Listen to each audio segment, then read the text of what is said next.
Hello everyone. I wanted to have a little bit more of a serious talk with you today about the science behind bad habits. And I want my viewers to understand that I do have credentials in several other areas than just the Bible. One example being that I went to school to be an emergency medical technician, an EMT, but God instead put me to work as a caregiver at a long-term care facility. And I learned a lot through practical experience and much, much more through personal study of medicine, psychology, and natural healing techniques, including food and spices, herbs. But today I want to talk about bad habits or sins. Bad habits and sins are more easily overcome using what secular scientists call mindfulness. Now, in Christian psychology, we call it self-awareness and understanding our own psyche, the way we think, the way we learn, and the way we function, the way we process information.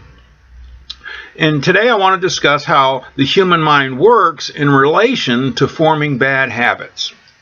This is nothing new. Scientists have been studying award-based learning processes for many decades. This has to do with positive and negative reinforcement. This is what it looks like. I'm getting ready to show you. And it's easy to understand. Okay, you need food to survive. Let's say you see your favorite pie or cake. You eat it. You enjoy it. It made you feel good. Your brain operates by receiving and sending chemical and electrical signals or impulses. Just as in animal species, your brain automatically recognizes where to find food and remembers it because it's an essential for survival. Okay? This is what's known as a context-dependent memory. You've just learned where to find food based on a simple learning process. Trigger, behavior, and reward. The trigger is you see the food. The behavior, you eat the food. Reward, feel good. Let's use some visual reinforcement. Okay, we see the food. That's our trigger. And then we eat the food. That is the behavior. And then finally, we are rewarded. We feel good. Your brain is very creative. Speaking of our brain's creativity, I use ginkgo biloba. In fact, I process my own. Here's some of the leaves, but I'm getting ready to process some of this for consumption because it helps my brain to remain creative. That's just a little side note. So our brains are creative, so they cogitate, and it realizes, hey, I can use this process for something more. So now you experience some negative emotion. You feel bad. Your brain comes up with something like this. Well, why don't you try eating something good to feel better? So when we're mad, sad, or hurt in some way, we eat to feel better. Our trigger has changed. Instead of hunger being the trigger, negative feelings are now the trigger. The emotional feeling of being sad triggers the urge to eat. You know, companies study this learning behavior, and they use it in their advertising all the time. And the devil uses it quite adeptly, expertly. Let's say you feel invisible to others or like you just don't matter. You may feel unappreciated, unloved, uncool, ugly, whatever the bad feeling is. So advertising takes advantage of this. They show us what? A supermodel, right? Who just has it all going on. And this fictional character who is a perfect person, they have no problems, they always feel good, and they're using a specific product, signaling your brain to think that that product is the solution to your bad feelings, right? Then when you're in the store and you see the product, your brain thinks, hey, buy this and it will make me feel better. It's the solution to my bad feelings, right? Talk about false advertising. That product itself has become the trigger for an impulse purchase. by design of the advertisers. And as we do so, we learn to repeat the process over and over until it becomes a habit. Now, down the road, when we feel bad, it triggers the urge to buy something, to smoke a cigarette, or eat something. What began as our brain learning to survive by finding food has become exactly what's bad for us, or perhaps is even killing us, with obesity and lung cancer, financial disaster, messing with our relationships with those that we love, and etc., etc. But what if instead of fighting to quit these bad habits of overeating, overspending, smoking, alcohol abuse, we simply tapped into this natural learning process and reprogram it? Well, that's exactly what is being done, and with great success. In laboratory studies, we have shown how we can use mindfulness reprogramming to quit bad habits. We've determined what is happening in our experiences, right, of these things in our habitual behaviors and the underlying causes for deep-rooted habitual issues. When we try mindfulness to quit smoking or overeating, the majority of the population will fail. Okay? So let's take smoking as an example bad habit. What if we used mindfulness in a different way? What if we say, go ahead and smoke. Just be mindful about it when you do. Think about the experience you're really having when you smoke.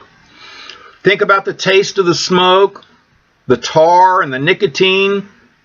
Well, the test subjects who tried this all had negative things to say about their experience of mindfully smoking a cigarette. They said things like, it tasted like chemicals and it smelled like dirty socks. One said it smelled like some sort of nasty cheese. Now, of course, all of them already knew cognitively that smoking was bad for them. And that's why they were taking part in the study. But what they discovered by being cognitively aware when they smoke is that smoking tastes like crap. Okay? One researcher who recently did a TED Talk spoke about his experience with these studies. And he said that the participants in the study moved from knowing smoking is bad for them to wisdom about it. It became deep-seated experience. They were beginning the process of reprogramming their response to the trigger, behavior, reward, learning process of their brains.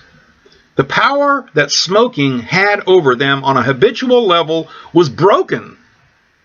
Allow me to explain a little further. In the prefrontal cortex of our brains, that's where we think and do our reasoning. We already understand that we should not smoke, we shouldn't overeat, overspend, fill in the blank with whatever the bad habit is. We cognitively try to quit these habits.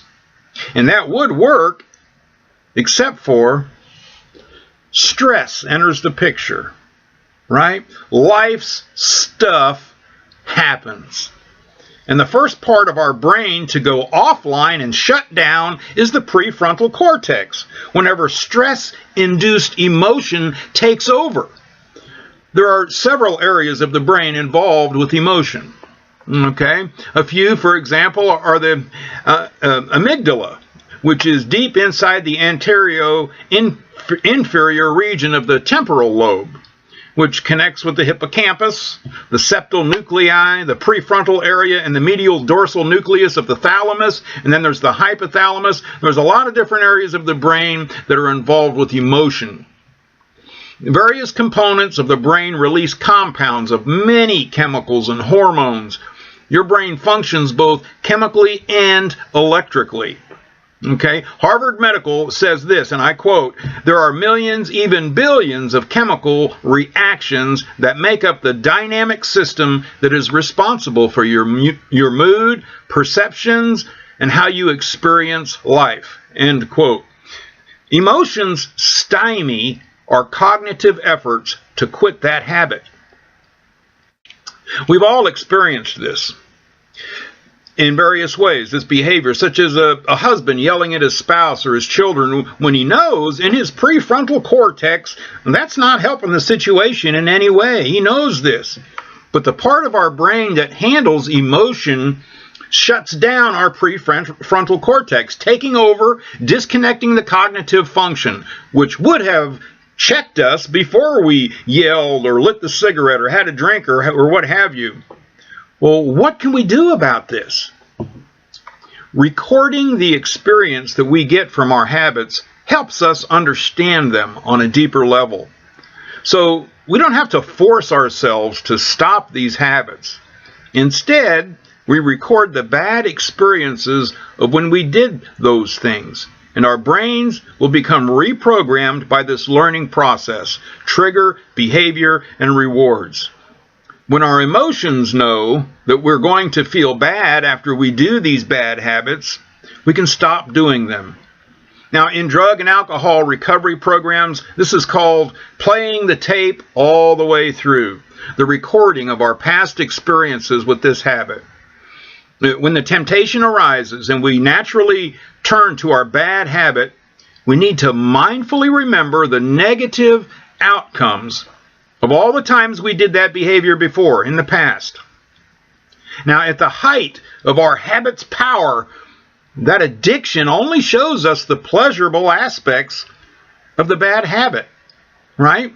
The alcohol made you feel good, and it puts a great big period right there. I made you feel good, period. But that was not the end of the experience, right?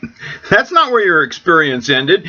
You got drunk, maybe you got in a fight or made a fool of yourself. Perhaps you went to jail, right? You developed health problems, messed up your relationships with those that you love. You hurt other people and you let them down. These are things we need to be mindful of when negative emotion creeps up and tries to shut down our prefrontal cortex, which is basically our rational reasoning.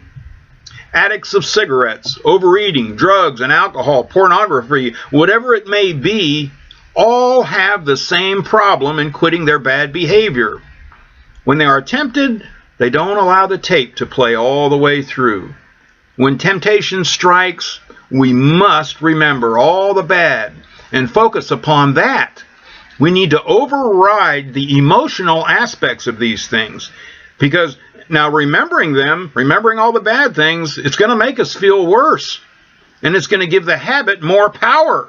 So what we need to do is to use our cognition and squelch the emotion, because you cannot trust your emotions. And people who say to follow your heart, they don't include the precautions that we need to take in doing so. Sometimes we can follow our heart. We don't ignore what our hearts say when they are right. We only ignore it when they are wrong.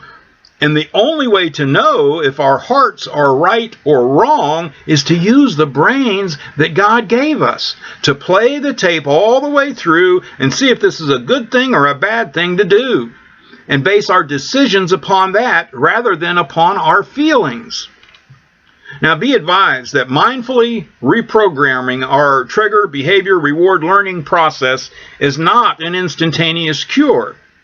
Over time, we learn to let go of our old habits and form new beneficial habits based upon sound reasoning, which the Holy Spirit, for us Christians, supercharges with supernatural cognitive input. Another researcher says, over time, as we see the results of our actions, we can let go of old habits and form new ones. Mindfulness is being really interested in getting close and personal with what is happening in our bodies and minds from moment to moment. End quote. In Christian circles, we simply call this self-awareness and self-examination. But we must have a willingness to turn towards our experience rather than just wishing unpleasant cravings would go away as quickly as possible. And this willingness to turn toward our experience is rewarded. And it's rewarded by curiosity. Curiosity feels good. It is naturally rewarding. When we get curious, we notice that cravings are simply made up of the sensations that our bodies experience. But these sensations are transient. They come and go. They're not set. Now, these are bite-sized pieces of experience that we can manage. and use instead of getting clobbered by this huge, overwhelming craving. One researcher said, when we get curious, we step out of our old fear-based reactive habit patterns and we step into being. We become this inner scientist where we are eagerly awaiting that next data point. I thought that was a great statement. End quote. This might sound like too simple of a concept to actually work, so allow me to reveal the statistics. As for quitting smoking, mindfulness training was twice as effective in conquering cigarettes as all other programs out there today, every single one of them. And as a spirit-filled Christian, I see the wisdom of such an approach. What these secular studies do not understand is why we don't play the tape all the way through, and why our emotions shut down our prefrontal cortex, where we could easily stop the bad behavior if emotion had not dictated our responses. We know that there are spiritual forces at work, and our enemy uses our emotions against us. Now, I'd like to get into the power of Christ-centered meditation for overcoming bad habits and becoming more mindful of ourselves and understanding why we have difficulty with these behaviors. But that will have to be another talk, because I know many have already stopped watching, and that's sad. But for those of you who have humbly heard this ending, I give you kudos. Okay? You are the intellectuals and the ones who are truly growing to maturity in your thinking and in your walk with the Lord. Oh, please subscribe to this channel. God bless you.